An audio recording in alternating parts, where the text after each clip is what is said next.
Hello and welcome back to Son Podcast. My name is Sharon Jogo.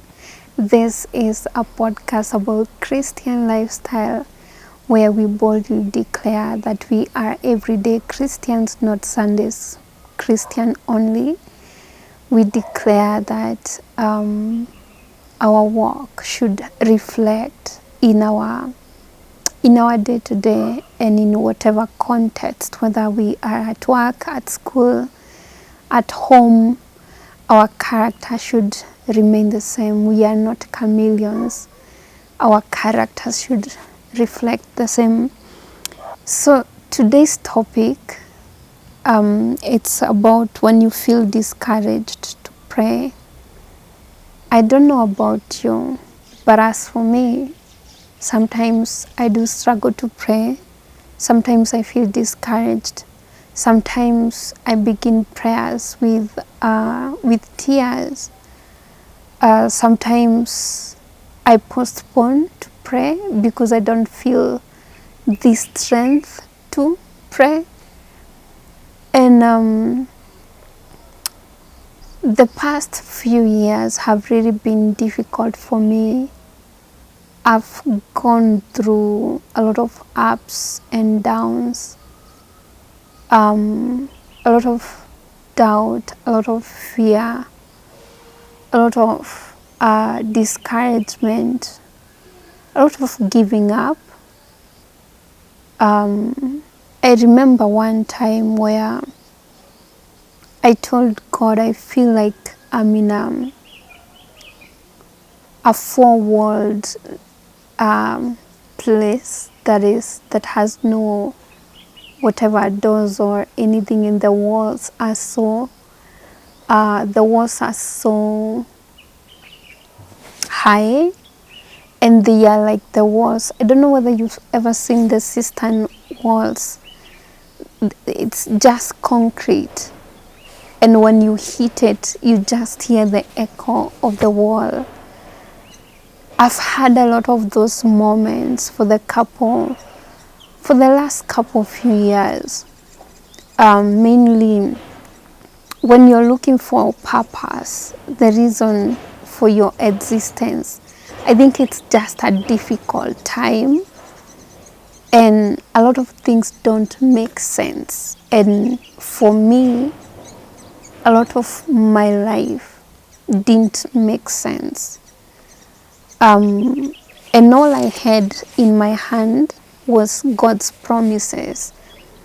He had said a few things, but my life was and has been totally in conflict with or opposite with whatever God has spoken.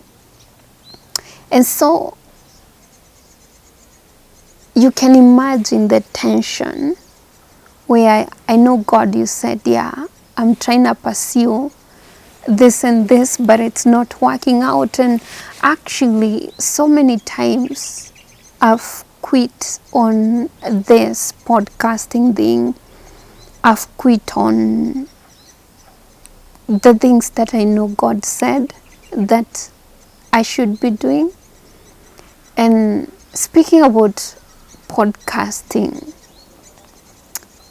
when I came back late last year, around September, I don't know whether there is the video, because I've deleted a couple of videos from my YouTube, but I said, now I'm back, nini, all that. And I had quit because it wasn't making sense, because I was like, I don't think God asked me here.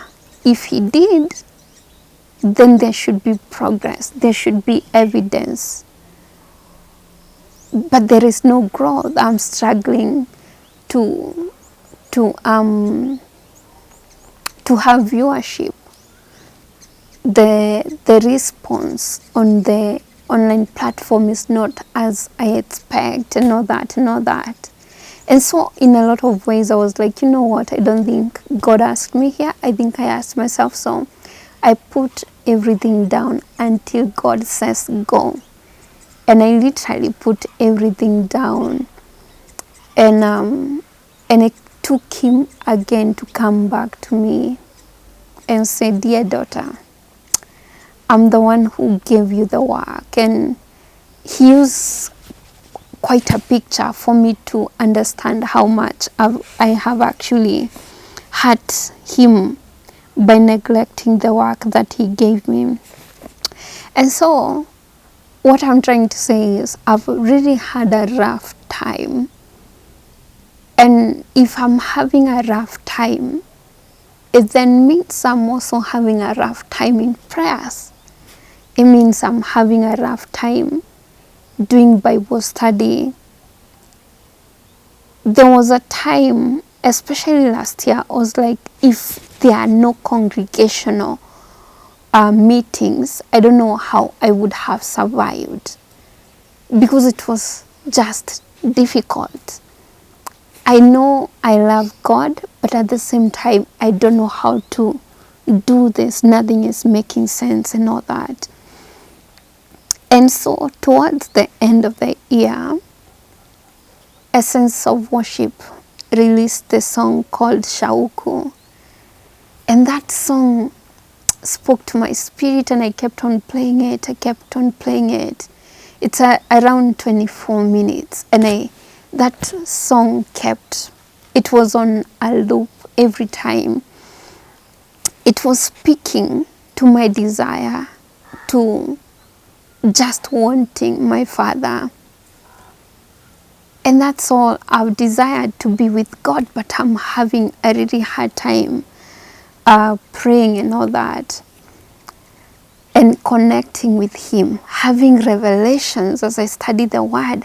The Word became something so tasking for me to do, to study, because it's like I'm not even receiving revelations. Why am I here?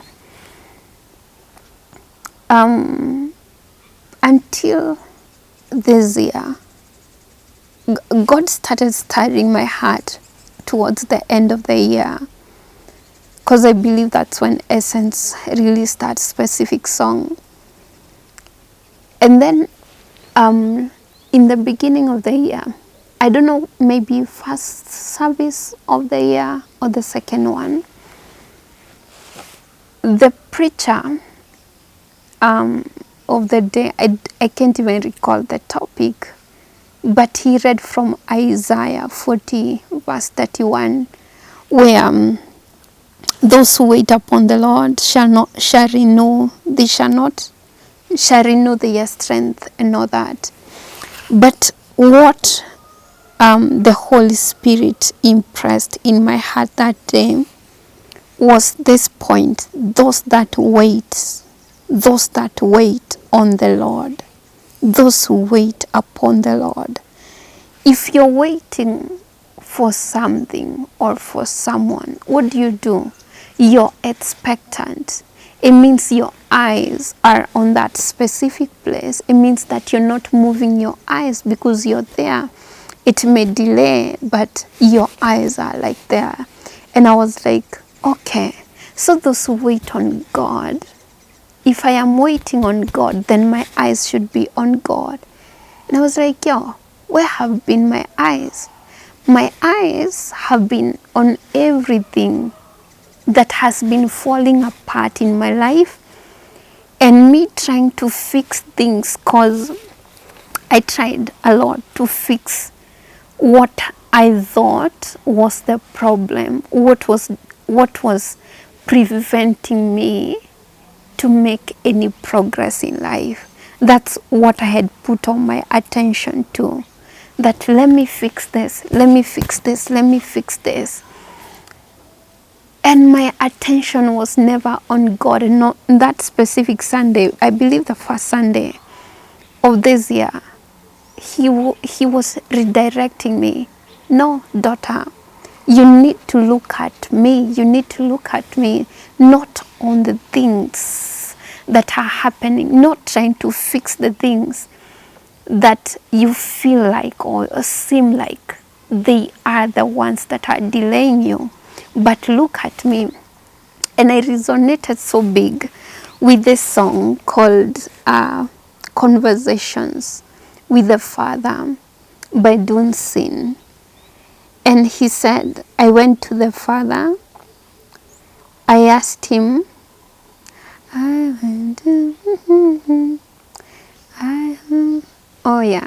went to the Father, I said, I need more power, I need more of your fire.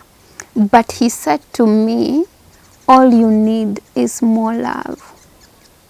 Literally, God saying, all you need is more and more of me. It's not the power to conquer things or to fix things, but you need more of me. So come close. And so this year have been that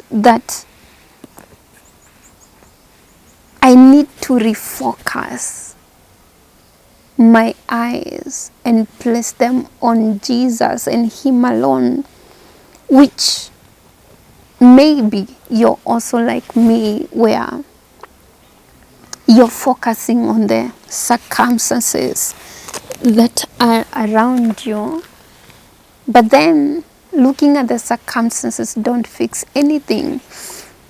Peter, he asked the Lord, he said, was it, teacher? If that is you, tell me to come. And I love Jesus' response because he says, come. So Peter steps out of the boat, and for a moment he's walking on water, like, what? And then there is the storm, and he started looking at the storm, and he started sinking. And that's what we do most of the times, because the storm was there, or the storms of life will come if they haven't started. But our eyes should remain on the one who has called us, not on the things, not trying to, hey, let me fix this storm. Let me see if I can. Like, there is totally, kwanza, when you're outside the boat, there is nothing you can do to fix the storm. Oh God, there is nothing you can do to fix the storm. It is either Jesus or Jesus saves you. No one else is able to, including yourself. And so for me, I learned that I have been distracted. I have been looking at my circumstances. I have been wondering and beating myself, wondering how to fix each and every problem, yet being defeated at the same time, until by God's mercy He came and refocused me. There is this verse in Psalm, I believe it's 8:16 or 16:8. I set the Lord always before me, because He is at my right hand, I shall not be moved. And so this verse in Isaiah 40:31 became an anchoring. They became anchors to my faith, that it's not in me using my strength to fix stuff, but me loving Jesus, which is, it seems so counterproductive, because I'm not fixing anything. What's going to happen? What do you mean love? What do you mean all I need is more love, when there are so many problems around me? But to make sense, now I've learned I need to fix my eyes on Jesus. But sometimes, and especially for my case, some of the problems that I was going through were so loud that I could not ignore them, or they were there is evidence around me that there is a problem. And so it's interesting because I started confessing certain things. I started confessing, I have decided to follow Jesus. Listen, before this song came out this year, I have decided to follow Jesus. I literally, even as I was going along kwa barabara, along the paths, confessing, I have decided to follow Jesus. And I'm not like confessing by, I have decided to to follow Jesus. I used to literally, even right now, I literally have to sing it. I have decided to follow Jesus, literally. Because there is something that is shouting, no, something is up. Something is up with your life. It's not okay. But then, for me to remember that, this is the direction. This is what I decided early on in the year. I decided to fix my eyes on Jesus. But because I decided, it doesn't mean that the storm suddenly went down. I don't know, and I don't have my Bible here. Maybe you can confirm.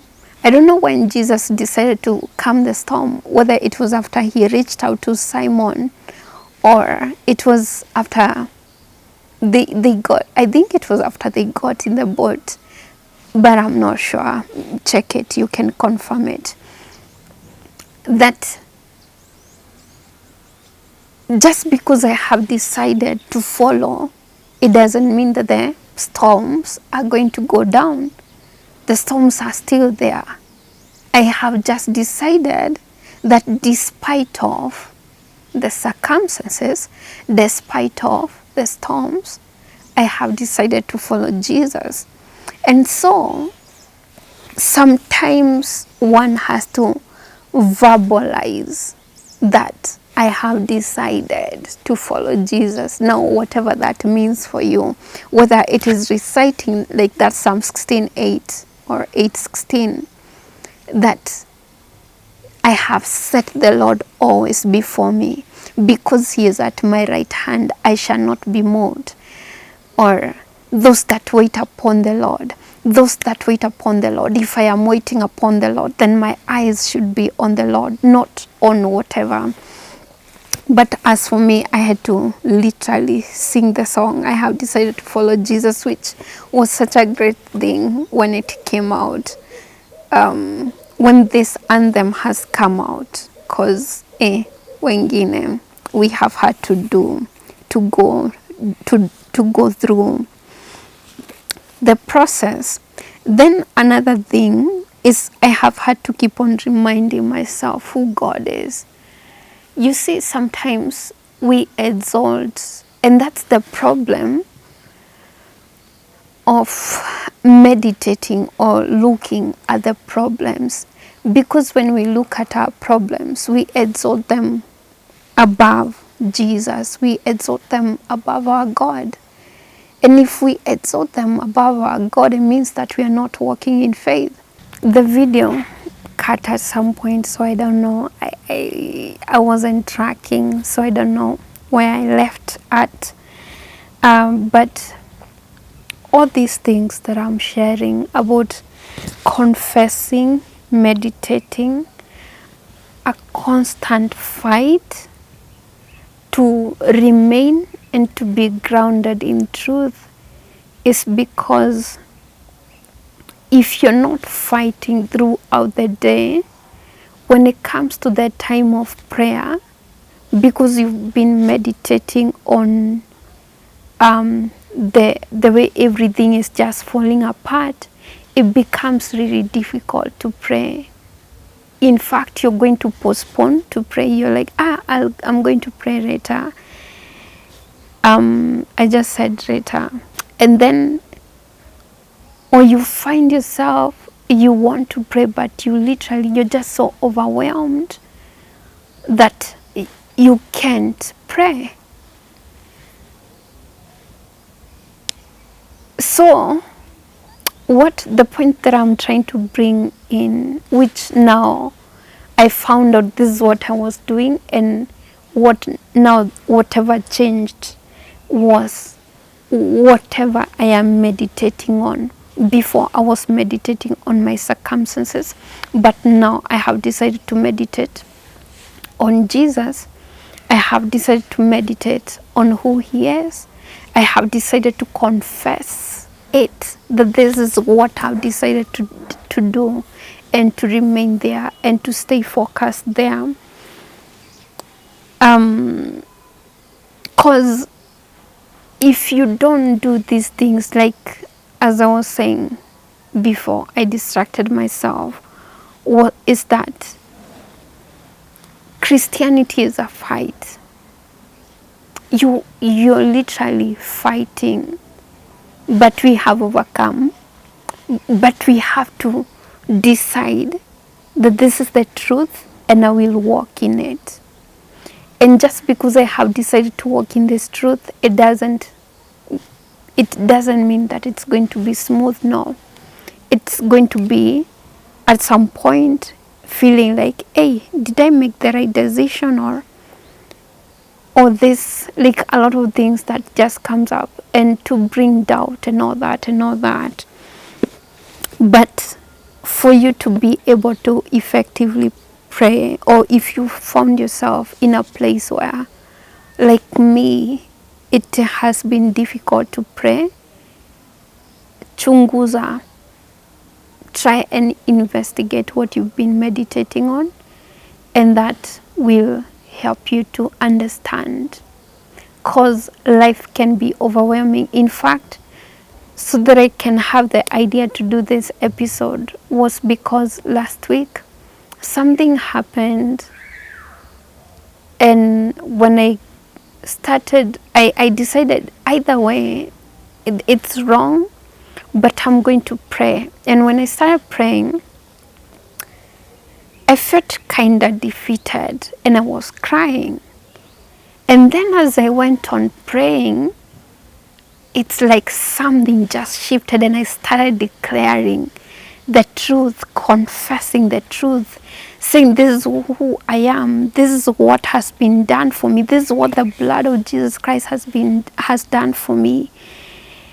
And I stand against this kind of ABCD, whatever that thing was. I stand against these things. They will not continue in my life. I will not die, but I will live to declare the goodness of the Lord.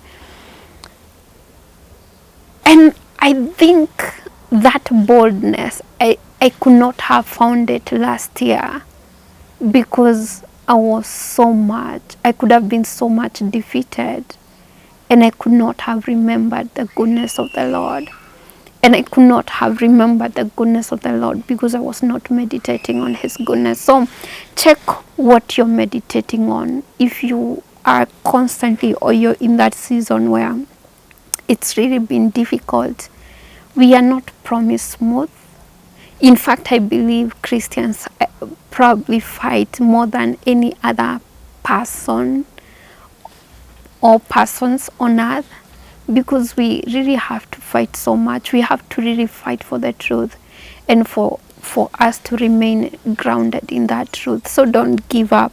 Check what you're meditating on and do the appropriate thing. You'll know what to do when you find the problem that you're facing at the moment that is coming between you and your time with the Father. Have a fantastic week ahead. May God bless you.